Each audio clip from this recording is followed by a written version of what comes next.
Alrighty, Josh Rubin from East West Healing and Performance. Today I want to talk about a client. I want to talk about the example of a client and how complicated the body is. The body is a system of systems. Everything is connected.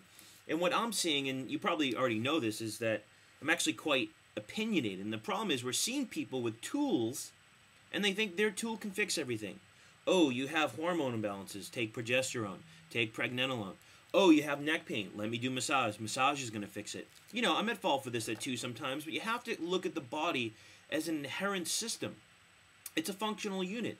And when you assess your client, if you're not, that's a problem in itself, but you need to assess your client because you need to see what you can do for your client, what tools you're going to use for your client, but also if you need to refer them out. Sometimes some of the stuff goes way over our head. Now, the interesting thing is we had a client that had chronic menstrual cycle problems. Chronic SI joint problems from a fall, chronic neck problems. And, you know, this person was seeing NUCA chiropractors, and it really wasn't helping. They were adjusting the atlas, the pain was going away for a couple days, and would come back every single month in the neck and in the pelvis area, and especially in the left side and the front side of their body where the ovaries are. They were seeing massage therapists. They were doing nutritional stuff. They were doing hormone balancing. They were doing joint mobility, you name it. They were doing everything and nothing was working. So they came to see us. We did an assessment. Now, based off our assessments, we felt like, of course, there was hormonal things going on, soft tissue things going on, structural things that exercise could help. But we also felt that the organs themselves were actually causing the problem based off our assessments. And there's a lot of sacroiliac assessments that you can do to kind of figure out if there is a visceral or organ fixation causing SI joint or low back pain. Not really to go into this because I want this to be for the public as well as the practitioner, but the bottom line is when we did a lot of these tests, the sacrum was not moving. And the sacrum, if you looked at it, was actually on a vertical axis, was completely rotated to the right side. Now, we figured out that this person needed some visceral work, and we don't do a lot of visceral work. We're learning we don't do it. So we referred this person out. And this person's been suffering for, let's say, 2 years. And the interesting thing is, after getting assessed by us and referring them out to get the visceral work along with working with us, they're getting fantastic results. And the conclusion was this. The left ovary was creating a visceral fixation of the sacrum and rotating it to the right. You go by the front of the sacrum, so it's rotating right on a vertical axis, which was causing the SI joint pain. Now, how does this happen? Well, in your body, in your pelvic area, let's talk about the female, because it was a female. In the front, you have your bladder, then your uterus, then your rectum. All three of those connected. We're going to focus on the uterus because of what's going on here. Now, the uterus is actually attached to the pubis front of the body by the round ligament. It comes around. In the back of the body, the uterus actually has a ligament that goes right to the sacrum. See if I can find a picture for you. And it's called the uterosacral ligament. It comes around the uterus and goes right to the sacrum. So I'll see if I can show you a picture here. You can kind of see it right there. That's the uterus. That's the sacrum. That uterosacral ligament attaches the uterus to the sacrum. Now you have other fascial attachments in front of the uterus called the pouch of Douglas, and in the in the back of the uterus, and in the front of the uterus called the viscerouterine pouch. Now all these things create a functional unit between those three organs as well as the sacrum.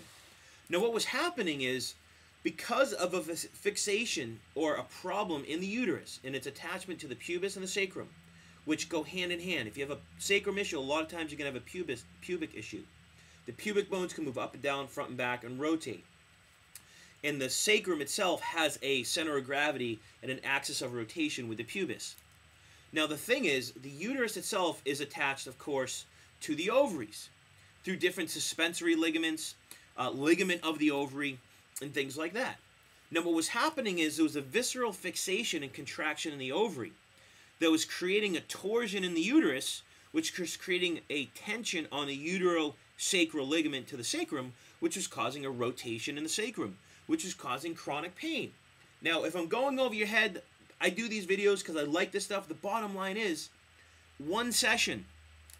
Now, she's going to go for more, but one session of doing some sacral work, some cervical work, and mobilizing the different ligaments, and actually mobilizing the left ovary Instantly, this person was out of pain. They had pain in supine and standing, and they get off the table, they were instantly out of pain. Now, it's been about a day or two. Slight pains come back. They were at, let's say, a 10 out of 10. Now they're about a 3 out of 10. So we're seeing that an organ problem can actually cause an SI joint problem. So what's the lesson here? The lesson here is, if you do manual work, if you're a practitioner, if you do nutritional work, hormone therapy, you really need to look at your client and not look at yourself. What does your client need? You really need to start studying the body and not studying labs and studying hormones and studying just bones. You need to study the body to know how it works. So if you assess someone, you go, wow, this is over my head. I need to refer them to a manual osteopath or a visceral massage therapist, which visceral means organ. Really giving that client what it needs, because if I work with this person and try to do SI joint mobs and all this stuff, I'm just really treating the symptom, because the main root of the problem was fascial and ligamental issues with over the uterus causing sacrum torsion. So, what's the lesson? If you're working with someone, you have SI joint pain, and they're not looking at your organs, they're not looking at the different ligaments in that system, they're not looking at the different fascia in that system, find someone else to work with, or talk to them about it. Because a lot of the time what we're seeing is people with SI joint pain, the SI joint's the branch of it all. There's usually ligamentous issue, visceral issue, fascia restrictions in the pelvic region, but as well in the thoracic diaphragm, the cranial diaphragm, and other parts of the body that are causing the problem. So hopefully this has been an enlightening video for you. If it's over your head, the bottom line is there's a lot of people suffering from SI joint pain. And what I want you to learn is that you can't just focus on the SI joint. You have to look elsewhere, because I would say this is probably, we get so many referrals for people with SI joint pain from leaders all over the world, and the problem is they're not looking at the organs. This is the second time we've actually found this issue with someone. Last time it was actually a rectum issue that was causing the problem, because the rectum actually attaches to the sacrum. So hopefully you've learned something. Thanks for tuning in, and I'll check you later.